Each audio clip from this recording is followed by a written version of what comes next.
Good evening. This is the March 17th meeting of the Finance Committee. On tonight's agenda, we have, we're going to look at the budgets for the for Bay Path, for the Auburn School Department, and for the Norfolk Agricultural Department. And then vote on transfer requests, so that we don't have any, so we don't need to, and we don't have any minutes. So I have Bay Path first on my list here. So I want to welcome Dean Iacobucci, the business manager of the school, and Kyle Brenner. And why don't you gentlemen tell us, we have your budget presentation, maybe you could give us some highlights. Sure. So thank you, Madam Chair. And again, I'm Kyle Brenner. I'm the Superintendent Director of Bay Path Regional. Oh, thank you. And this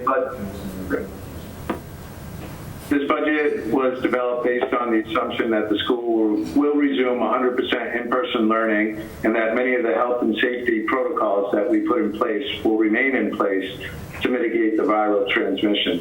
Additionally, the budget will maintain the core values of providing our students with high quality academic and technical education.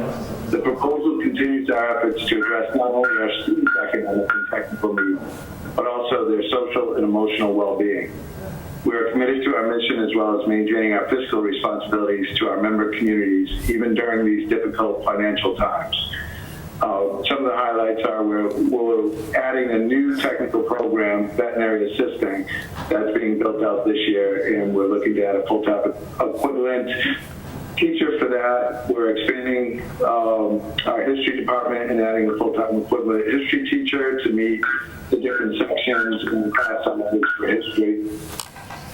And we'll be updating some of the equipment in our technical trades and adding new equipment for our vocational technical program for veterinary assisting on that.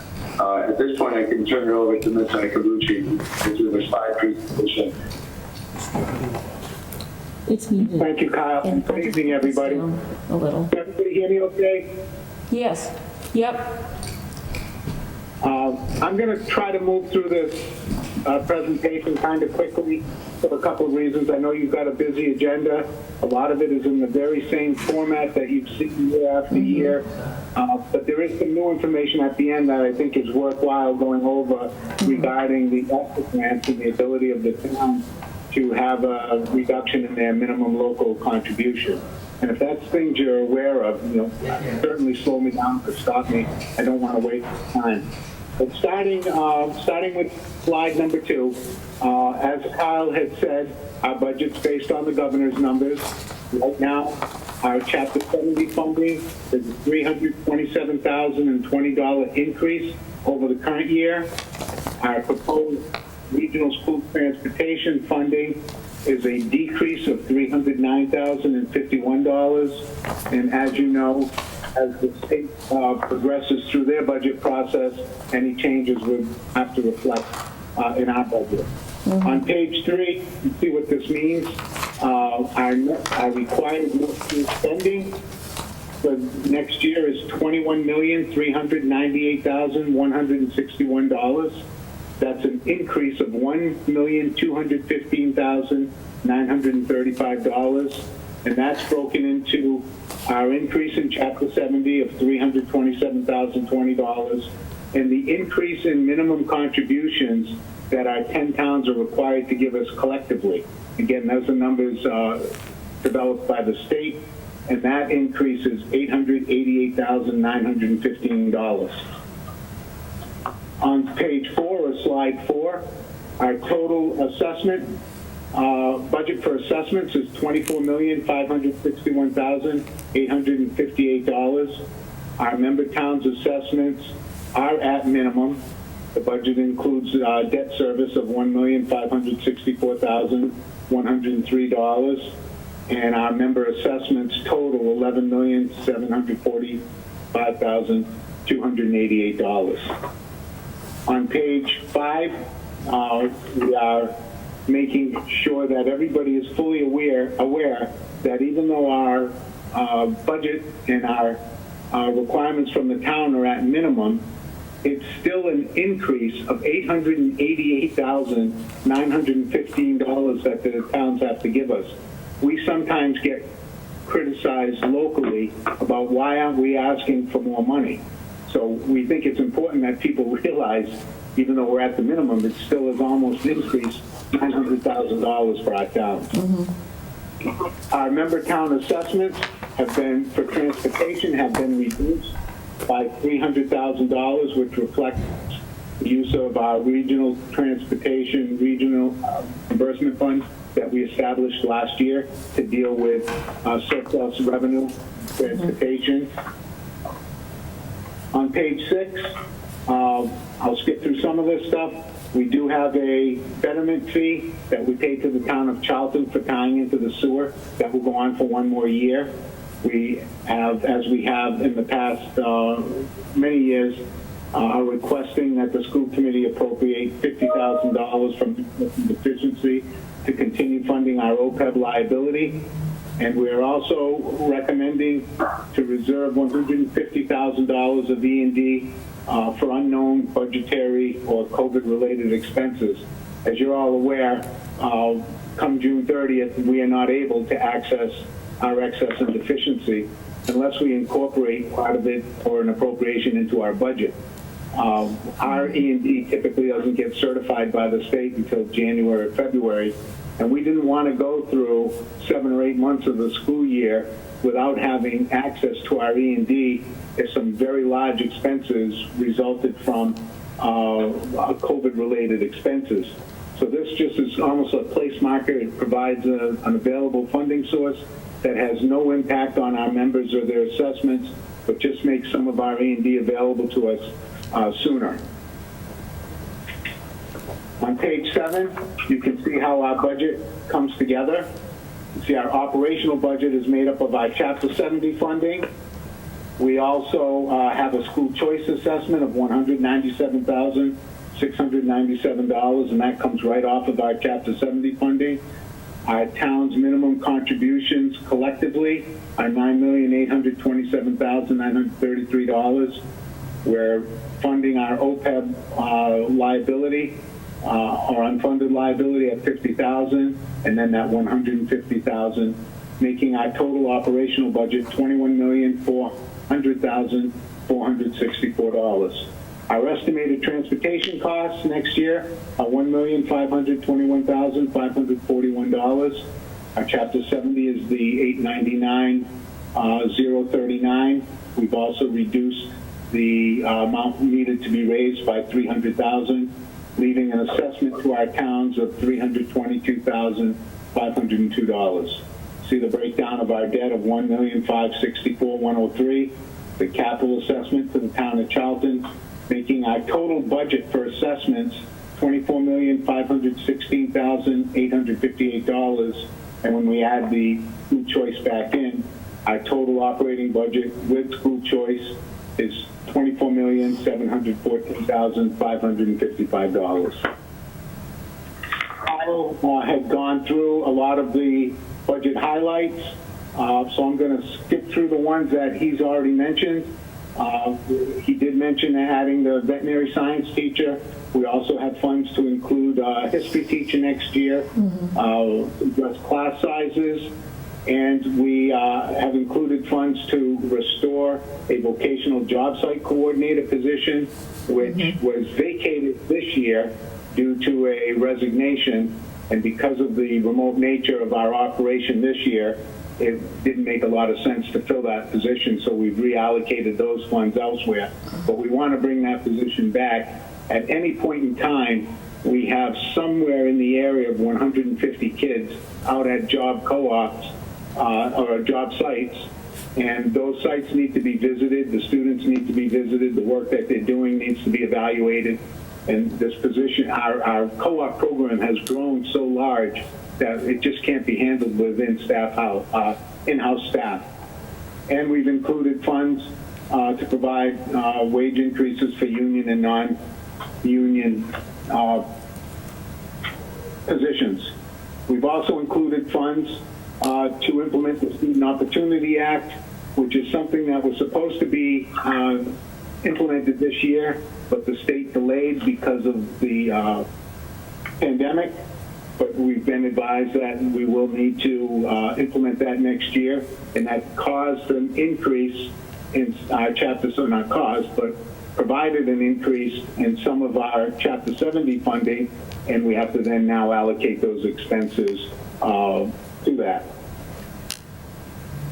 Excuse me. The last thing I want to mention is we're very happy with the fact that not only have our health insurance rates been stable, they're actually decreasing next year. We've had the same rates for the past 2 years, and next year we'll see a 2% decrease. And that really goes out to our staff. 3 years ago, or 2 years ago, we approached them with a proposal to have a plan design change where we increased co-pays, introduced the deductible with the promise that this would stabilize our rates. Because as you know, health insurance rates can, seeing a double-digit increase isn't uncommon. Our approach worked, and we're fortunate that we are seeing a decrease of rates by 2% next year. On slide number 11, you can see how our freshman seat allocation is broken out. We're anticipating bringing in 315 students. Auburn owns 46 of those seats based on your capital population. On page 12, you see our foundation enrollment for all of our 10 towns. Auburn is seeing almost a 9% increase in the foundation enrollment, and you'll see how the enrollment is actually the driving factor that is showing your increase in your minimum contribution level. So we've provided that information for all of our 10 towns. When you look at Auburn's foundation enrollment, including all of your school districts, and by that would be the Auburn Public Schools, Bay Path, and any agricultural students you may have. Now keep in mind this information is based on October 1st, 2020 information, which is then used to calculate your funding for fiscal year 22. The Auburn Public Schools have 2,421 kids, which is a 90 student decrease. And again, this is having an impact on why your assessment to us increases, and I'll talk about that more in a minute. And then you see the increase that we have from 90 students to 99. So even though overall you've lost 81 students, we are seeing an increase at our school of 9 students.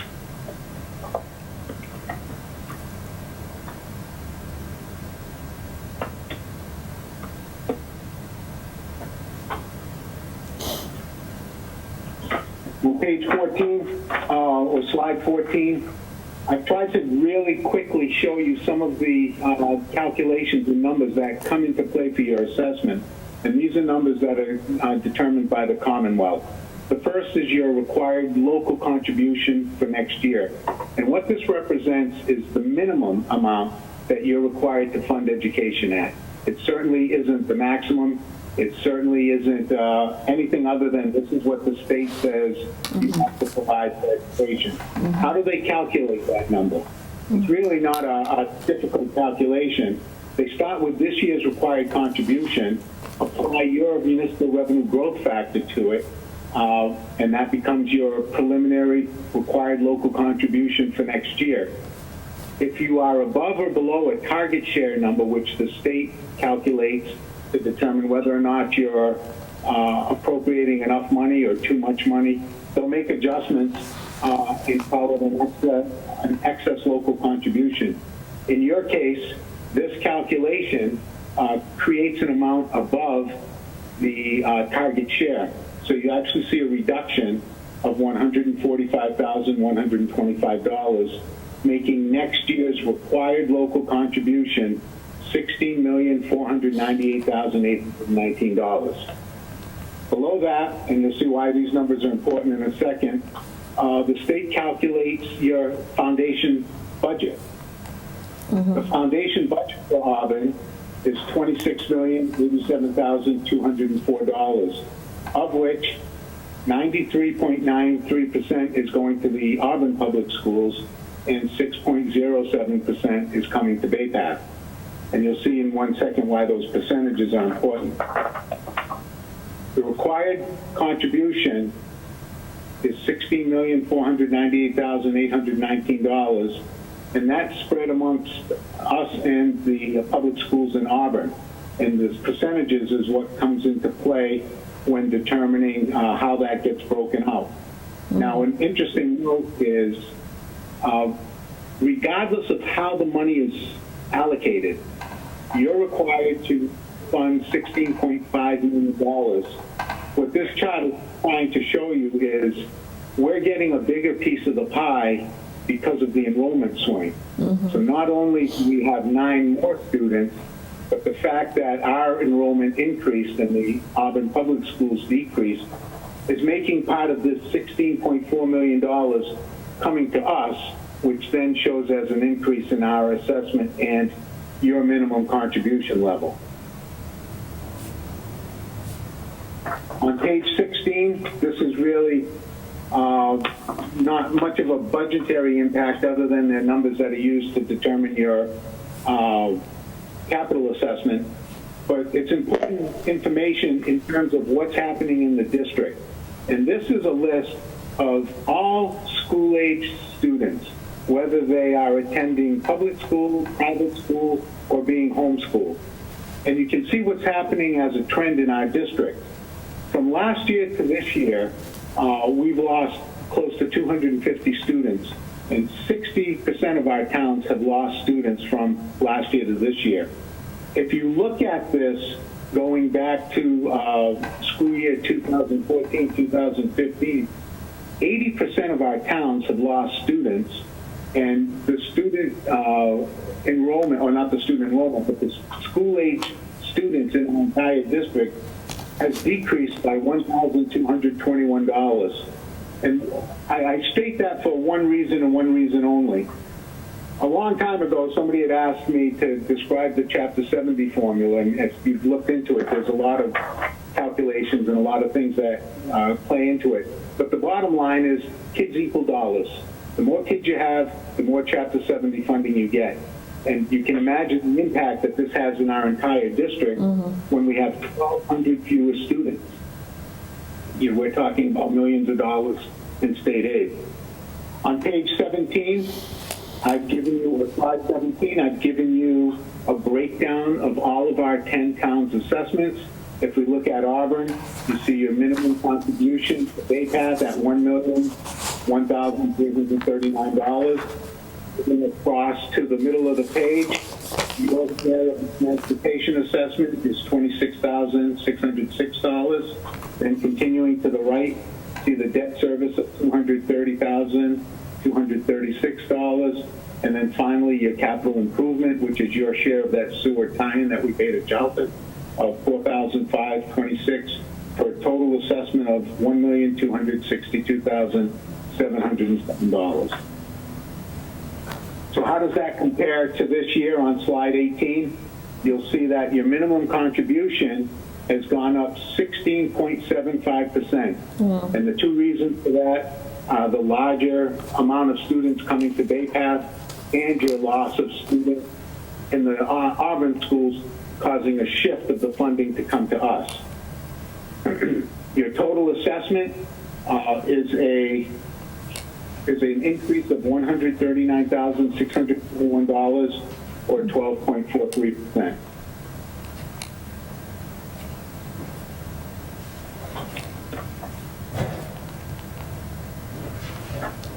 Does anybody have any questions before we get into a discussion about ESSER 2 funds?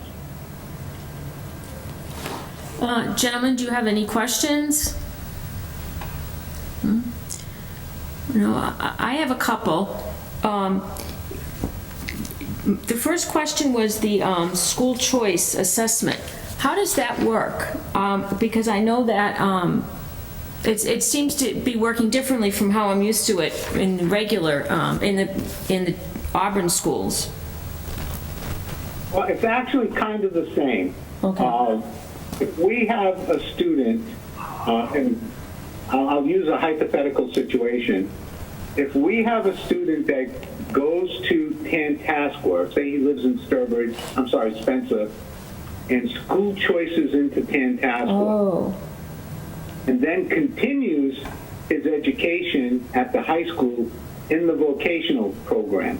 The school is not at that point allowed to take him in as a tuitioned or feed student because they allowed him into the district under the school choice program. So that student would be a charge to us. What really dictates the school choice assessment is who has the financial responsibility to educate the child. And in this particular case, it's BayPath. And since they're going to another vocational program under the school choice, they're our responsibility to fund the school choice.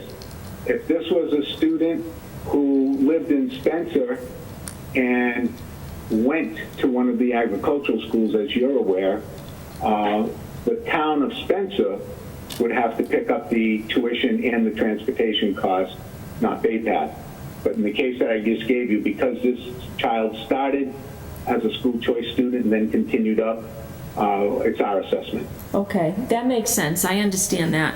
All right, and I just didn't imagine. I can't imagine. Does that happen often? Going from BayPath to another vocational school? I would say, in this particular case, it's about 35 kids. Oh, it is. Okay. So, And actually, that's it. That's my only question right now. If you want to continue, please. Thank you. okay, again, I don't know how much you've read or have looked into the use of elementary and secondary school relief grant, or affectionately known as ESSER 2 funds. I typically don't like to read to people, but I'm going to because this really kind of succinctly describes what's going on. So the Governor's House 1, Chapter 70 proposal allows cities and towns who are experiencing increases in their minimum local contributions to fund all or part of that increase using federal stimulus funds. Those are the ESSER 2 funds. If a regional school district's member municipality decides to exercise the provision, the district must reduce that member's minimum local contribution by its ESSER 2 share of the calculation of that member's assessment. Regional school district members can only use a share up to 75% of the district's total ESSER 2 award. What that is saying is this is something that is the ball's in your court. That our district does not have, or our school committee does not have the legal authority to say, yes, you're going to apply ESSER funds, or no, you're not. That lies strictly with the town. Member towns should understand that if this provision is included in the final budget, that using ESSER 2 funds to offset minimum local contribution increases is a one-time municipal relief, meaning if this provision of the law stays through when the state does its final budget adoption and you see a decrease in your minimum local contribution, it's a one-year decrease. The starting point from where they will begin or to calculate your minimum local contribution will not be the fiscal year 22 less the ESSER application. It'll be what you should have paid as a minimum local contribution in 23 fully, in 22, and that will become the benchmark as to what they're going to use to calculate your funding requirement in 23. So on page 20, this chart again shows you the information for all 10 towns, but let's walk through Auburn's. And first of all, if you look under the column that has the bold Southern Worcester County Regional, our ESSER 2 allocation is $447,033. 75% of that is $335,275. And then collectively, our total required minimum local contributions from our 10 towns, as we just saw in the presentation, is $9,827,933. If we look at Charlton's share, you can see that you have a change in your required minimum contribution of $143,681. Your share of that $9.8 million required local contribution is 10.2%.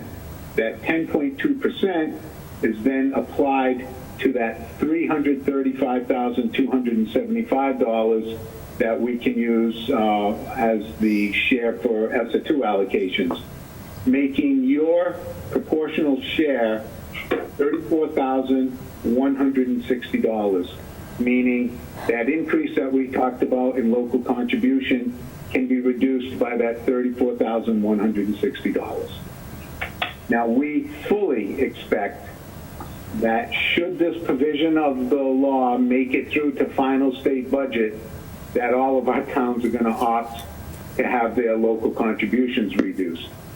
I can't understand or see why they wouldn't. So what does this do to you? And again, although we'll focus on Auburn, I've given you the information of all of our 10 towns. And I'm just on chart number 21. You can see that based on the governor's budget, your minimum contribution is $1,001,339. You get, and I'm moving to the middle of the page.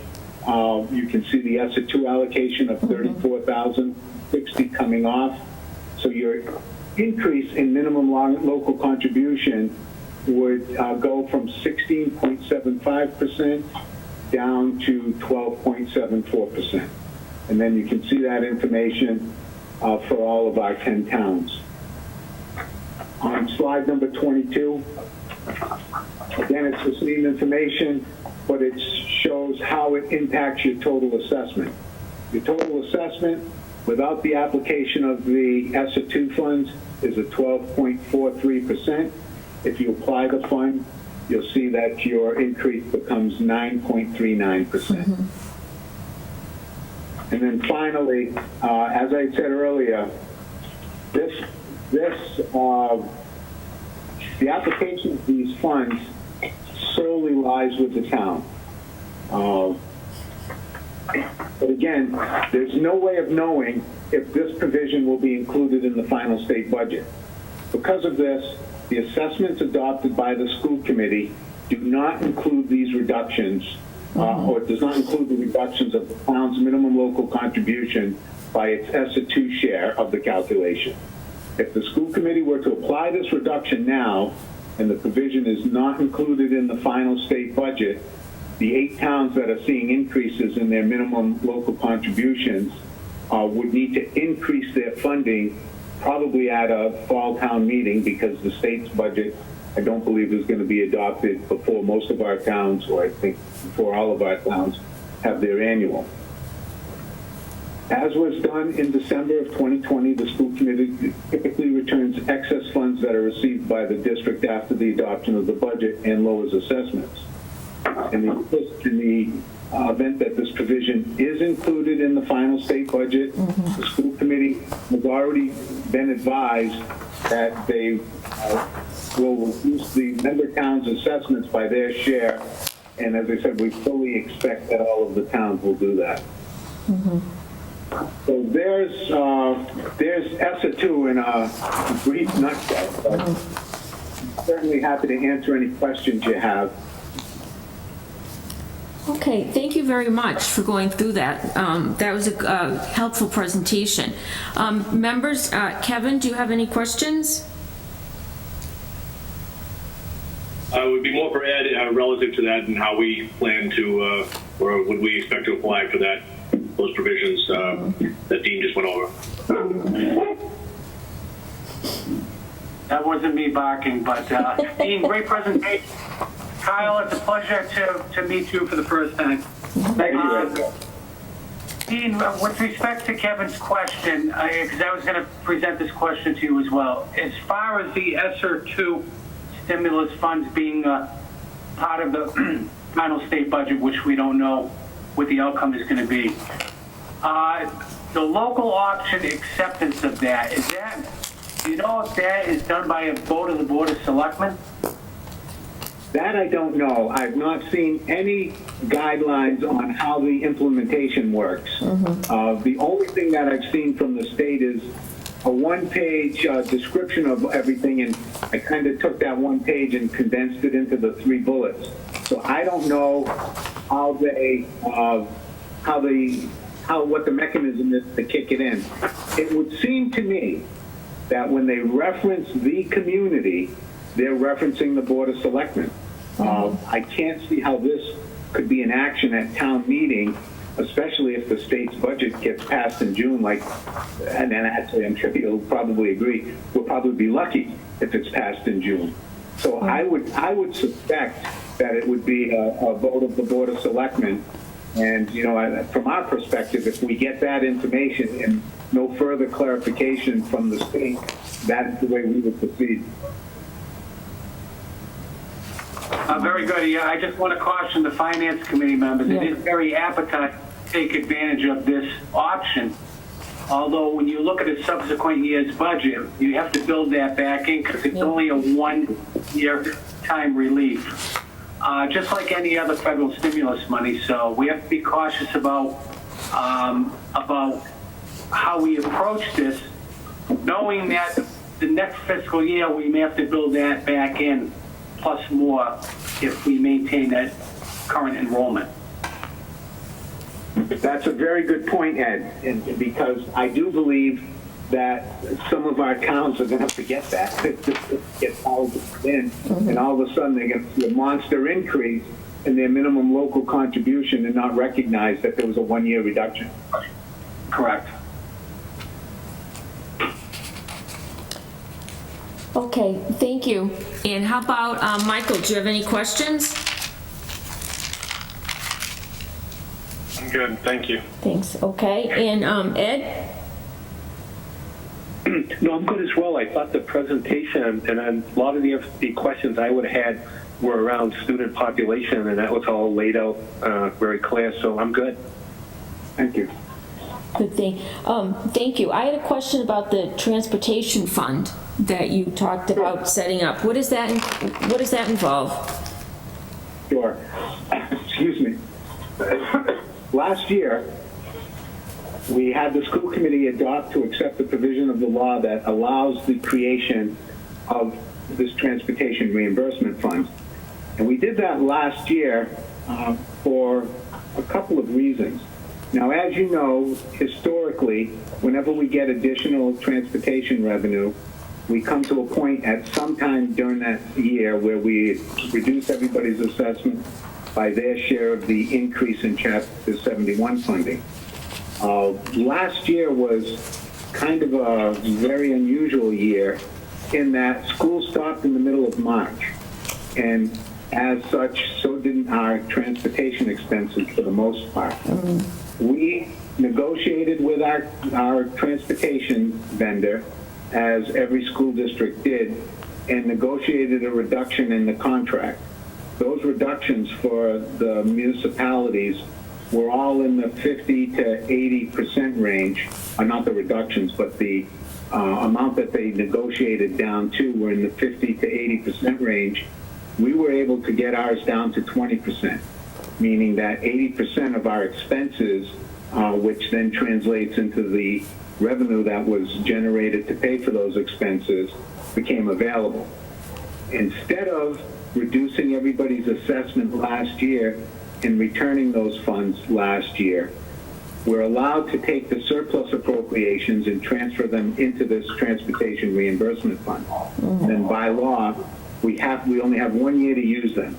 If we don't use them, they would close out to our excess and deficiency, but the school committee has already made a solid commitment that any funds that go in there will be used.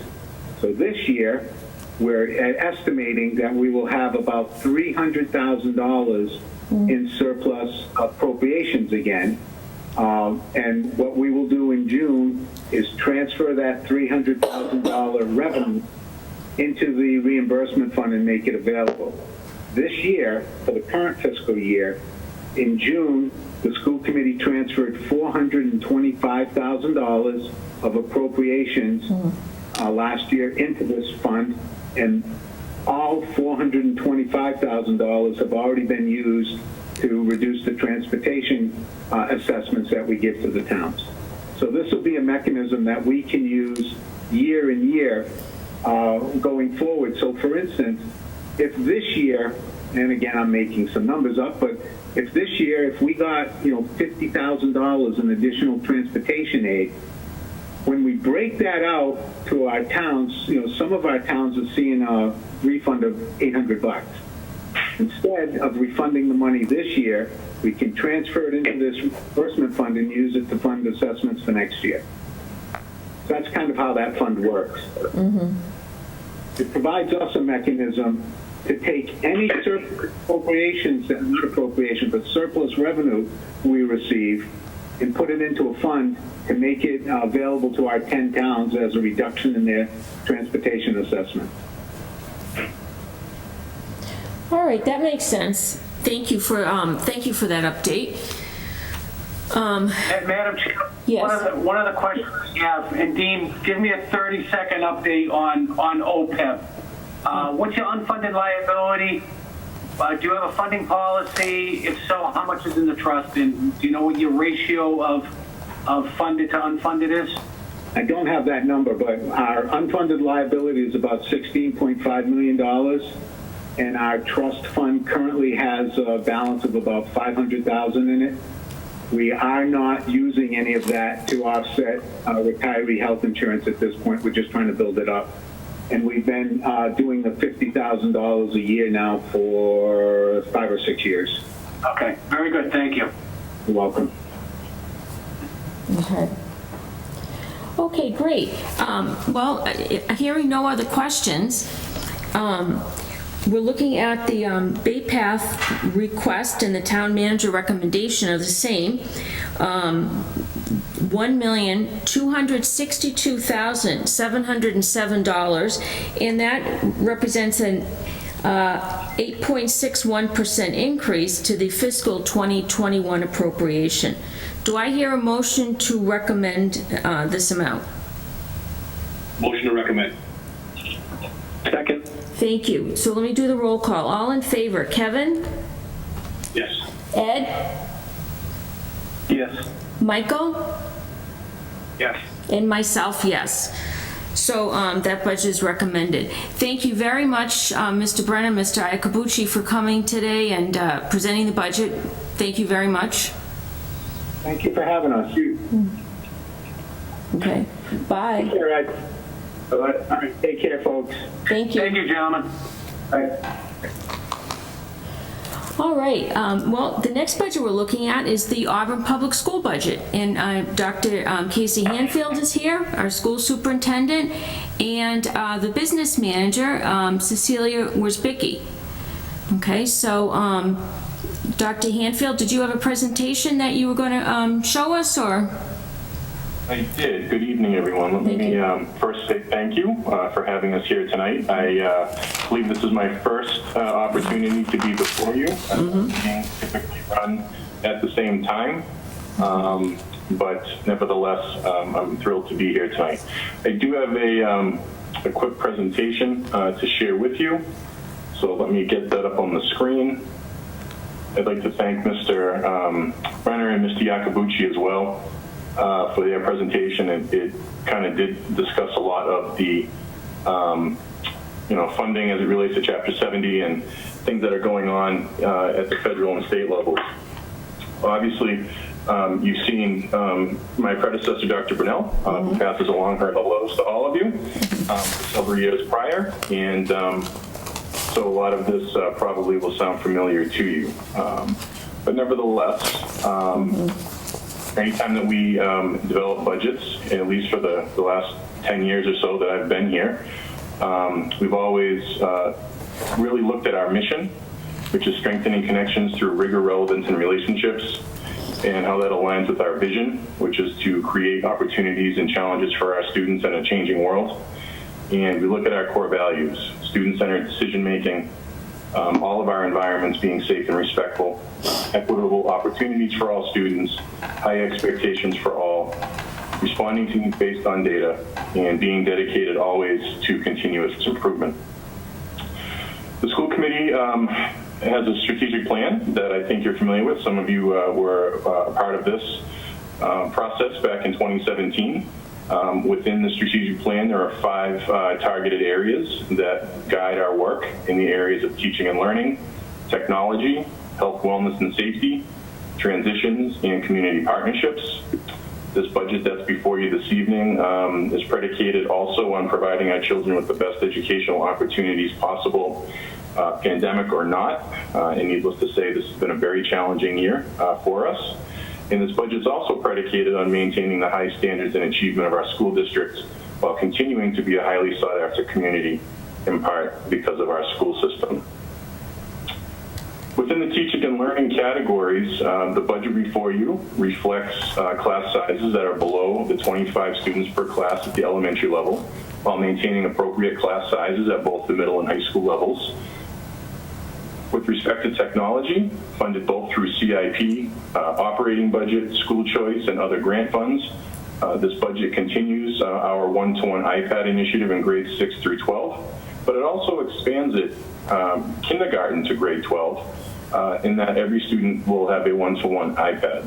With the pandemic, not everything has been terrible. Some of the things that have been positive have been opportunities to expand our instructional repertoire to kids, and that includes carrying forward a one-to-one iPad initiative for all of our students in the district.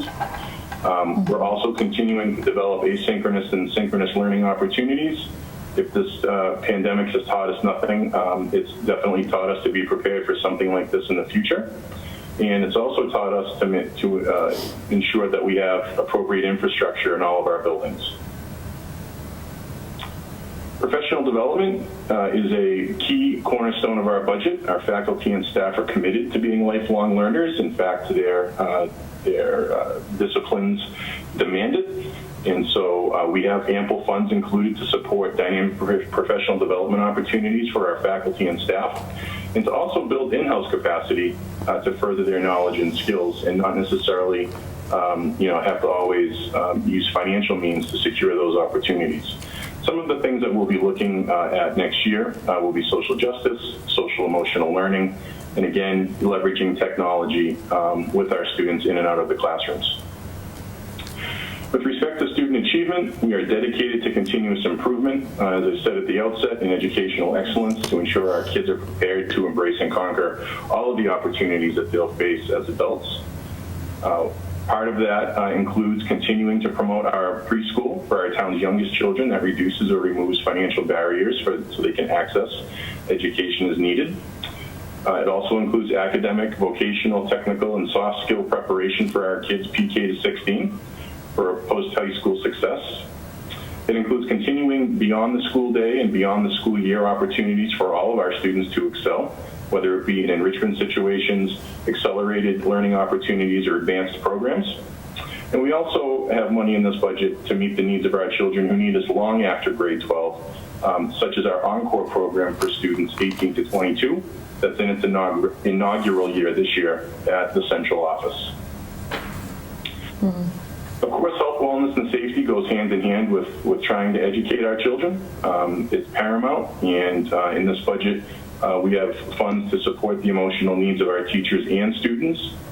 We make a strong commitment to a stable nursing corps within the Auburn Public Schools.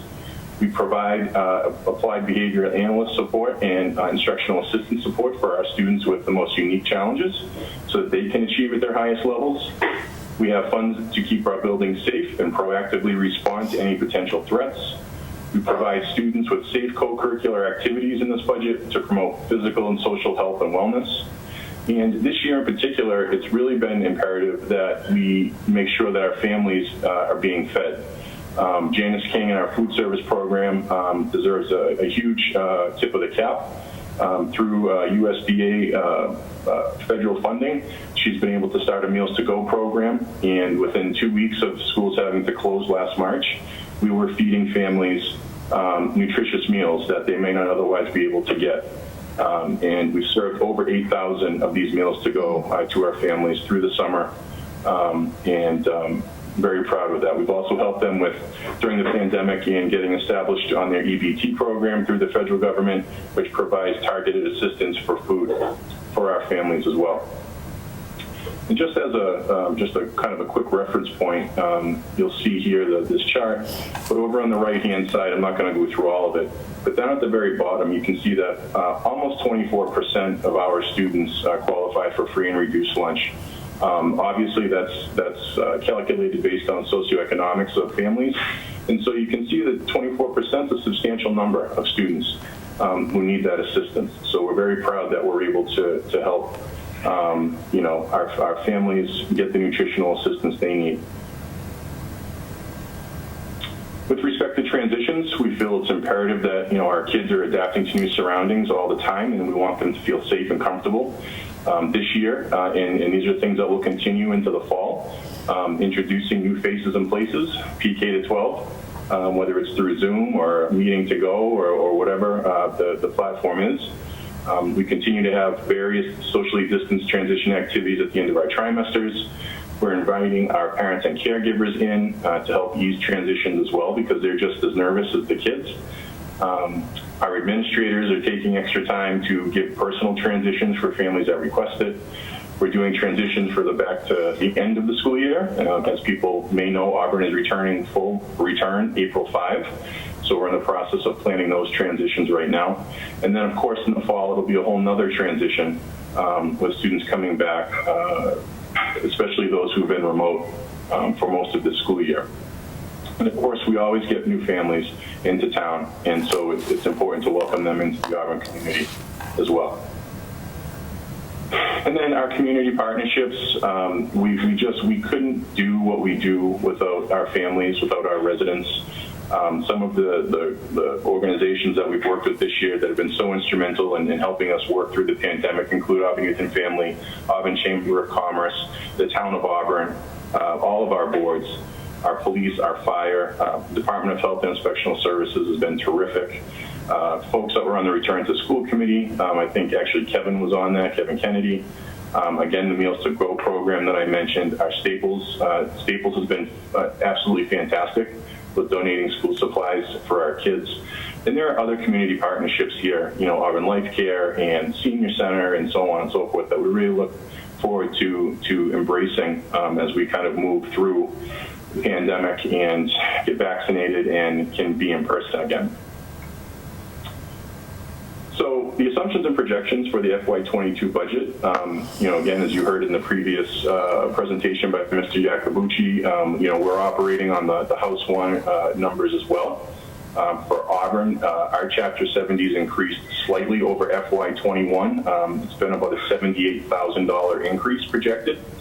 And again, it's down compared to what we were expecting, but again, Chapter 70 is tied to enrollment, and as Mr. Iacobucci correctly stated, we're down about 90 kids this year. So the Chapter 70 is slightly elevated over last year, and then we, of course, have the town's projection of a 2.75 increase for all departments. We're not looking at adding any new staff. It's really imperative that we keep our current staff. However, emerging needs of our students can always change, this statement. All of our supply lines and buildings are level funded. The October 1 counts were used in terms of students at each grade level to ensure that our data was consistent and accurate for funding purposes. We've used the level funded grant monies from our 240 grant, Title I grant, and our Title IIA grant as offsets as well to reduce impact to the operating budget. We projected the Medicaid reimbursement to be $150,000 as approved at the annual town meeting, while also using anticipated carryover funds from previous years if they're available. We're anticipating a special education circuit breaker this year of just over $300,000. And we continue our participation in school choice with current seats at 100. But depending on enrollment patterns, I do have the ability from the school committee to up that in grades 6 through 12, if at all necessary and or possible. Our instructional assistants and our applied behavior analysis instructional assistants have been noted in their current assignments, although movement, again, can occur, and it's based on student need. Whether we need more or less of those will depend again on student need. As was the case in FY21, we budgeted for 11 regular education school buses, making the assumption that the same number of students will ride the buses planned for this year. We have an assumption that the bus fee will continue, and it's currently in place at about $100. So we have $100,000 there as an offset. We have offsets and revolving accounts for building rentals, for satellite, Galaxy, building rental accounts, as well as preschool and athletic revolving accounts. We've got oil procured for FY22 at $1.69 per gallon, which will provide roughly a $13,000 savings compared to the current fiscal year. And if you recall, we had solar panels on the roofs of AMS and AHS. Those were installed in winter and early spring of 20. However, we budgeted conservatively for 22 as we don't have a full year of data yet to accurately project the annual savings the district could reasonably expect to incur as participating in that project. So all total, we are looking at a projected offset to the operating budget of $2,555,967 in this budget. And so the total request right now for FY22 is $27,988,540.45. This is a 0.99% or $312,485 increase over the June town meeting appropriated amount of $27,676,055. And this represents a 2.89% increase or $785,382.45 increase over the approved October town meeting amount of $27,214,157. As Mr. Iacobucci mentioned, there is ESSER 2 funds out there. They are, at least as far as Auburn goes, these ESSER funds are able to be utilized in fiscal year 22 and 23. We'll make application for those funds after July 1. And the primary purpose for those funds will be to support students' social emotional needs. It will be to stand up programming to help students who have been, who haven't made grade level progress during this time period of the pandemic. It'll also be money that is kind of a safety net if there should be something that goes, sideways, so to speak, with the pandemic and with our return to school. But that's kind of the quick nutshell. And, again, it's a pleasure to be here, and I thank you for your support as you've been given to us for so many years now. Thank you very much, Dr. Hanfield. That was a very, very good presentation. Had a lot of information in it. I have some questions, but let me go to the members first. Kevin, do you have any questions regarding this budget? Yeah, Dr. Hanfield, thank you for the presentation. Just quick questions regarding transportation. That's always a big outside contracted percentage of the budget. There was sounded like there's some creativity going on at Bay Path relative to putting funds aside that were extra from previous years.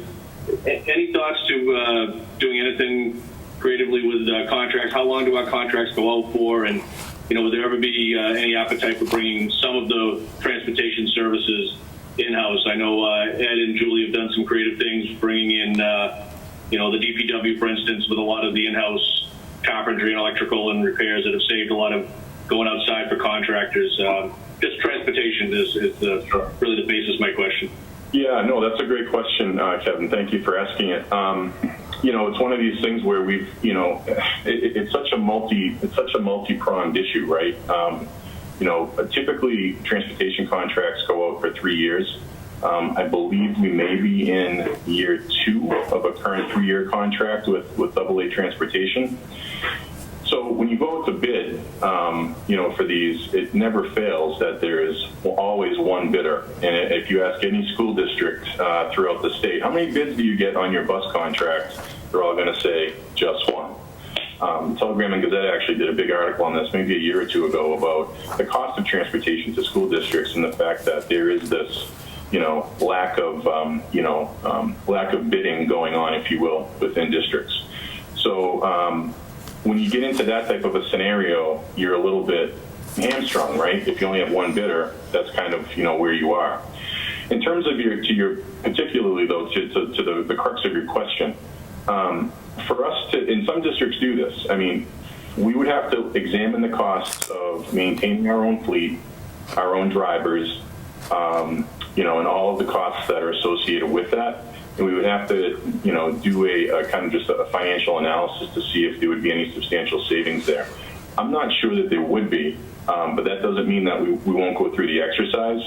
I think as we're moving forward with our budget, I think, COVID has wreaked havoc, financially, on a lot of places. And, we're all going to be looking to the best of our ability to see where we can, be more efficient, even more so than we usually are. And so transportation is right up there. I mean, I want to say it's about $1 million, probably a little over, and that's just talking regular ed transportation. Then you start talking about special education transportation, and that's a whole nother, area of money. So that's a lot. So I think it's definitely a place that we can look and examine and see what we can come up with, if anything. But yeah, that's about where we are with transportation. Thank you. Sure. All set, Mr. Kennedy? All right. Michael, do you have any questions? No, great presentation. Thank you. Thank you. Okay. And Ed, do you have any questions? Yeah, it's got a couple of questions. When and I didn't go through the budget in detail, but when I look at the teacher salaries, 2021, 2022, when it says to be negotiated, is there a separate line item that recognizes anticipated increase, or is the budget based on no increase and then there'd be an adjustment later? Yes, sir. So in the budget document, there's a number. It's captured in salary, what we call salary reserve. Okay. And so I believe there's a number of about $450,000 or so in salary reserve, and we put monies there in anticipation for contractual negotiations. So this number that's before you this evening encompasses all of that. So it's not a situation where, this is the number and then, whoops, we go to the table with any of our groups and say, oh, geez, we go back to Ed and say, hey, Ed, we need X percent. We've tried to look at historical trends and done some trend analysis on what our contracts typically are. And we've kind of made some assumptions in that realm too, but that's captured in that area of the budget. Okay. How about where it was good to see? Well, I don't want to say it's good to read it, but you had mentioned in your presentation there were no new positions, and then the student count was down about 90. Kind of two questions off that. Is this the first year in a while that we haven't seen any mandates from, I guess, the federal government? I remember the last few years there'd always be a new position based on federal mandates. Sure. And then part two would just be, on those 90 students, I'm almost thinking once the pandemic's over, hopefully by the fall, if we see a rise in number of students, hopefully that will mean more Chapter 70 funding. But do we know offhand a lot of the decrease is due to kids going to private or homeschooled or relocated out of town? Yeah, so thank you. That's a great question too. So as Mr. Iacobucci had stated, we've seen a decrease of about 90 to 100 students. I will tell you that that decrease is all over the map. We're seeing a large portion of students that normally would participate in our pre-K program, our Little Rockets preschool. About half of our enrollment is missing from there this year. Parents elected to keep their kids home. There were some families in the elementary grades in particular who, in some neighborhoods, 4 or 5 families elected to keep their kids out of school this year, and they hired their own private teacher.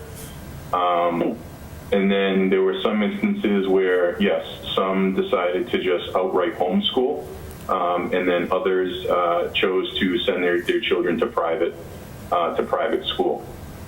We do. I'm expecting, and I mean, this is, I guess, a little bit of an educated bet, but my guess is that we will see a good majority of those kids return next year. So I anticipate that we will see a Chapter 70 increase 23. We're going to be watching that, but we're kind of thinking that's going to be the case. And then to your other point about, no, you're correct. I mean, the federal mandates are still there, but they've been too busy doing other things, I think, to pass us anything else right now. So we haven't had to to add additional staffing, to handle any new mandates. What we really tried to do is we really tried to, prepare a budget that is going to keep the adults that we have in front of our kids. One of the things that I think, is just really understated in a lot of places is we have no idea what the social and emotional impact is of this pandemic on our kids. We've been out of school. I mean, we're fortunate that, we've been able to work through, some things and get our kids back into school. But, kids haven't really known school as school for, over a year. And we don't know the full extent of what that's going to be, on kids socially and emotionally. We don't know the full extent of what that's going to be for them academically. But what we do know is that, having an adult in front of them who is an educator is going to be the fastest way to get kids back to where they need to be. And so we really tried to build a budget that was mindful of keeping our staff together, but also being mindful of the fact that, we are a piece of a pie in the town of Auburn. And as much as it's our first responsibility to advocate for the needs of our kids, we also understand that, all of the budgets, in town, we all work off of each other. And so we really tried to bring together a budget forward to everyone like we do every year, but especially this year, that's mindful of that and shows our commitment, even in these hard times, to be financially, responsible, to the taxpayer. Maybe just one other question, then I'll be quiet. But I usually ask this question every year, and I always kind of wonder, based on what I've been reading in the press countrywide, have you seen any trends in town with a higher number of the baby boomer teachers retiring? Any trends in that? Yeah, so that's another great question. So right now there's legislation before the House for an early retirement incentive. Right now it's at a standstill. I don't think the House has taken it up. Obviously, it's something that's being talked about at the state level as a way to mitigate a shortage of funding in many districts. With respect to Auburn, I literally just looked at this yesterday. The majority of our teaching faculty and related staff are in that 0 to 25 year range. We have about 5 to 10 folks that might possibly be early retirement or close to retirement. But there are school districts that are on the opposite side where they have a lot of folks that are kind of in that early retirement range should that law pass. So for us, the way that we're set up here as a smaller district, even if there were some folks that elected to go on early retirement, it would definitely be of assistance to the school district financially. Great, thank you. Thank you. Thank you very much. So I just have our members asked some of the questions I was going to ask. One is, but I do want to ask, I noticed the amount in the contractual obligations set aside for those contracts that aren't settled yet. I believe there are 3 bargaining units, teachers, nurses, and ABAs. Are all those potentially retroactive pay is included in that line item? Yes. Okay. Yes. And we anticipate, I'm sorry, I was just going to say, but we anticipate having those closed before the new fiscal year. okay, great. No, yeah, and I understand. I mean, as long as the money is in there, it can just be shifted over. And Absolutely. yeah, my other question was about the decrease in enrollment. Because again, that's unusual for Auburn. Auburn's been able to maintain its enrollment pretty steadily, especially with having kids come in with school choice. Now, is the state sets up the fiscal year 22 Chapter 70 money based on the population in the school in October 1st, 2020. So it seems, I mean, we can anticipate, I'm sure that Auburn's no different from other schools in that we would anticipate those kids are coming back. So is the state making any consideration for that? So that's a great question. So this was a concern that was raised because, and Mr. Iacobucci again was hit the nail on the head with this too. We received a memorandum from Mr. William Bell. He's the kind of the state education guru who works out of DOR. And when we were looking at Chapter 70 for just for each town and municipality for the coming fiscal year, pretty much every single school district was recognizing a nominal increase like we were, or even a little bit less. There were only selected towns that were seeing, and they were actually they were more like your urban centers in the state. The only ones who were seeing substantial increases.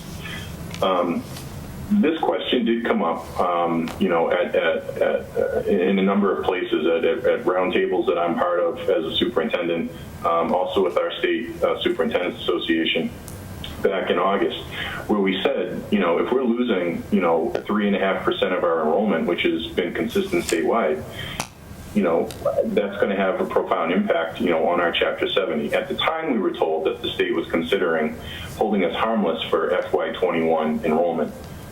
As you can see in the House number, that's not what came to fruition.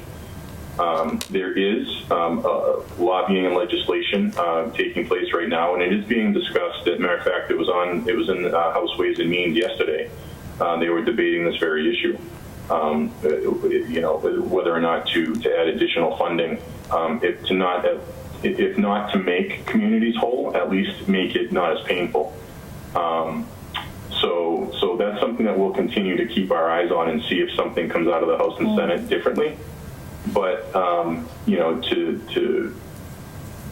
play it safe and conservative, we went with, all right, we know the floor, we know what the floor is, so we'll go with the floor, and then working with Julie and Eddie on what the town was anticipating for department increase. That's kind of how we went. So there's still a few things out there that I think are a little bit fluid. It's always a nice surprise to find money. So we'll wait and see if that happens. But but again, and the other part of this too is the ESSER money. We will stand to see some ESSER money. It's tied to a Title I formula. But again, as Ed cautioned the committee, and Ed and I have talked about this a number of times, I call it soft money because, if you take that, that allocation and reduce, the town's assessment in fiscal year 24, and that money's not there, it's got to come from somewhere. So that's another piece too. So the upside, I guess, to the ESSER funds is that, if we don't see an increase from the state on the Chapter 70 side of things, and if the town revenues don't come in necessarily, and who knows where they're going to come in, right when they're finished, we do have a bit of a cushion, with the ESSER 2 monies for 22 and into 23, because it's a 2-year. We're allowed to break it out over 2 years. So. I think all things considered, we could be in a lot worse shape. I think we're sitting pretty well, so I'm pleased with where we are now. Okay, good. Okay, thank you. And the school department's still maintaining that special ed stabilization account, correct? Yeah. Yeah, and as I was going through my presentation tonight, I was like, that's the one thing I forgot to mention. We have been faithfully, putting money back into stabilization. I think the balance in there right now is somewhere in the 475 range, 475,000. And this was Vicki and I were just meeting yesterday and talking about, as we start to wind things down for this fiscal year, seeing if we can't slide some additional money, into that stabilization as well. So we're in good shape there as well. Okay, thank you. So I appreciate it. So members, do you have any other questions about the regular budget for the schools? Okay. And I just had one brief follow-up on your stabilization. Yep. I worked on that representing finance when we put together that fund, but I forget now, what was the maximum amount are we reaching? Was it, what did we, maybe we can get Cecilia, I know she's being quiet over there, maybe she can pull forward to the chime in. Yeah. So what was the amount that we capped that at? Mm-hmm. So look, I don't think Cecilia, I don't know if she's having difficulties. I see her on the dashboard. Yeah. It's got a 2% cap of a formula, and I think at the time the ceiling was about $560,000. Yeah. I'm sure that's creeped up a little bit. Yeah. But that's about the ballpark where we're allowed to put it up. Yeah, I was going to say 530 was what I thought. It was somewhere in that vicinity. But yeah, Ed, you're probably right. I think it's probably creeped up a little bit.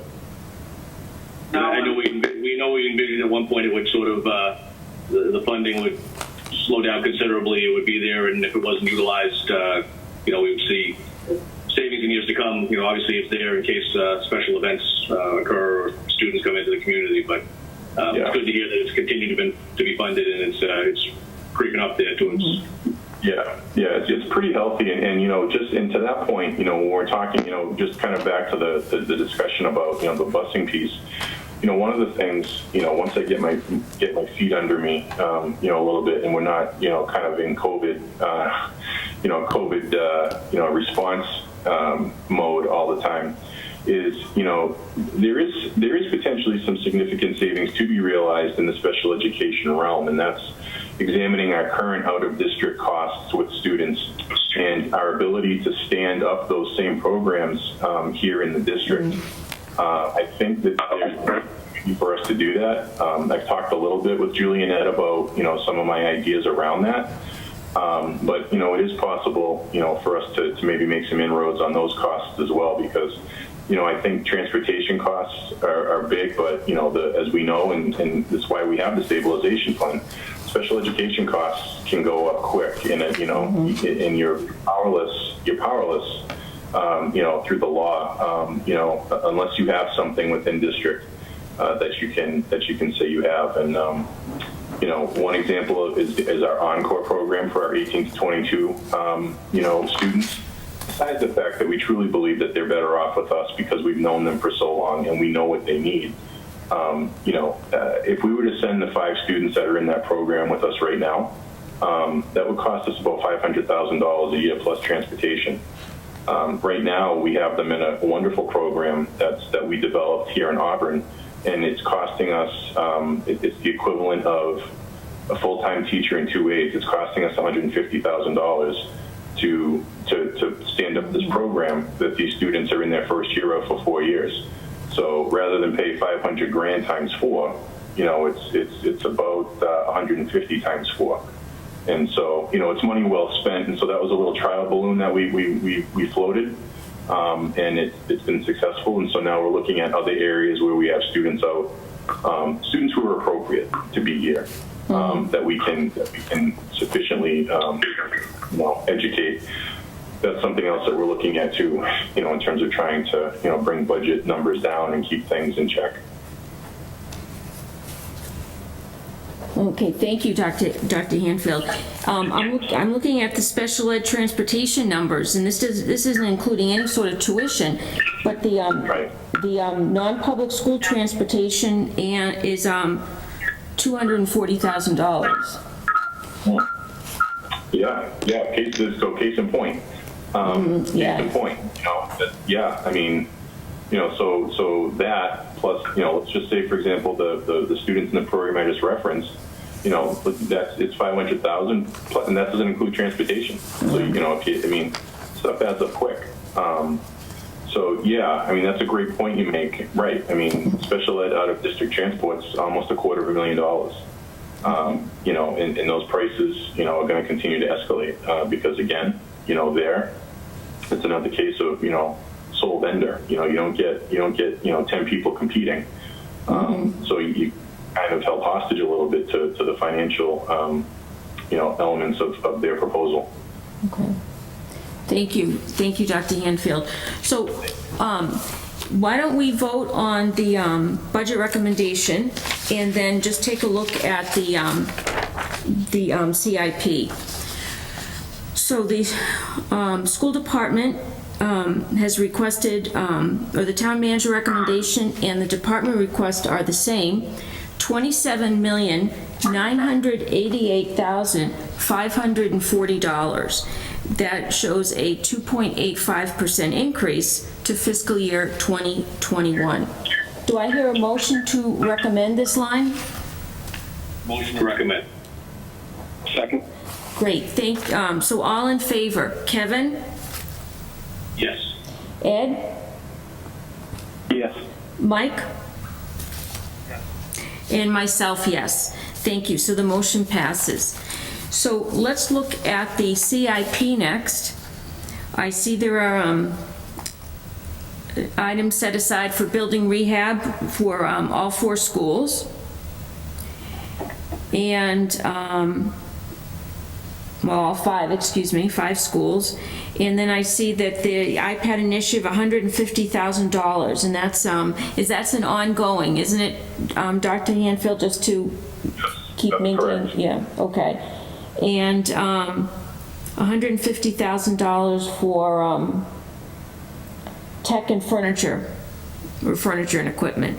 All right, so the total CIP, we won't vote on this tonight, but is $917,000. Do the members have any questions on this CIP?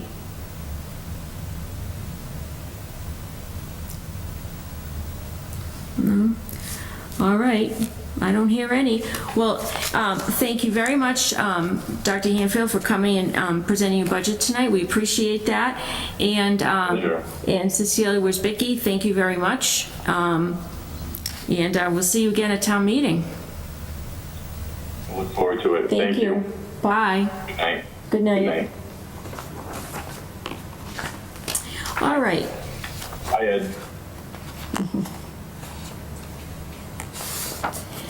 All right, members. So the next budget we're looking at is Norfolk Agricultural. And I always lose. Okay, here we go.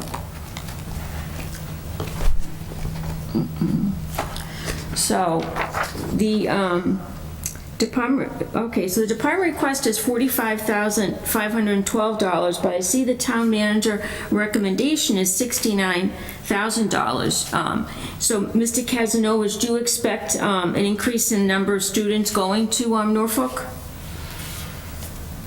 So we currently, Madam Chair, we currently have 1 enrolled, and as of February 12th, I think there's a memo in, I hope there's a memo in your booklet. No. Yeah, we had 1 student who applied for admission that is likely going to be enrolled. So we counted, in the assessment, we accounted for 2 enrollments, including transportation. Okay. And does this assessment include the transportation cost? Yes, it does. Okay. And in the event that student doesn't get enrolled, we will request a modification to this assessment. Okay, thank you.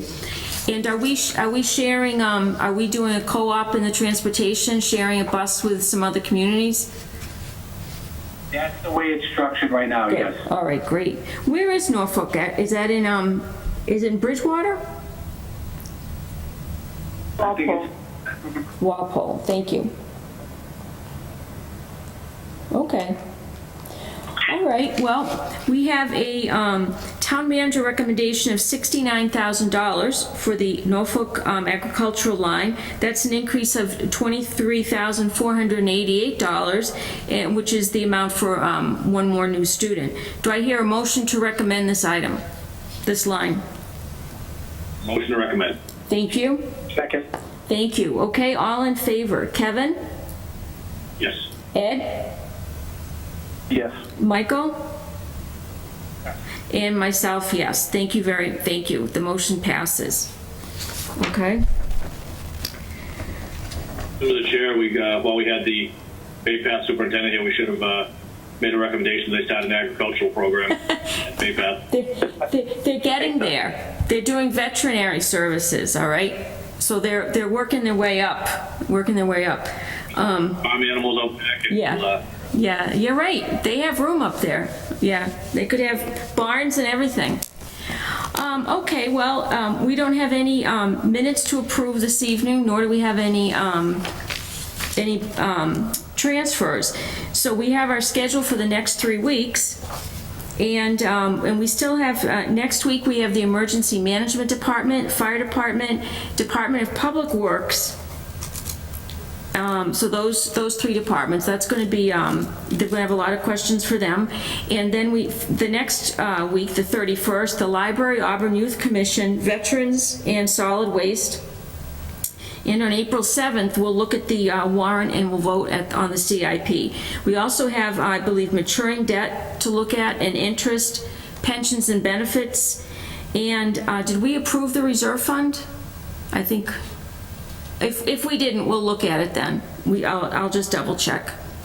And appeals, I think, too. All right, any questions? And just a comment, thank you, Sharon and Ed, for getting Bay Path and Auburn Public on the same night. That was helpful. I think it's the first time since I've been on that we've been able to hear from both, very similar formulas and things of that nature, talking about Chapter 70 money. It was nice to hear it all in one place. And I think they may have even benefited a little bit hearing each other's presentations a little bit. So, no, that was good. Thank you, Sharon. Thank you, Ed. You're welcome. They all fit together. It's one puzzle. So Yeah. we thought it would be beneficial to have them present all on the same night. Okay. Thank you. Do we hear any other questions? Do I hear a motion to adjourn? Motion to adjourn. Okay. Second. Second, all in favor? Aye. Aye. Okay. Aye. Good night. See you next week. Bye. Good night, Here, everyone. Sharon. Night.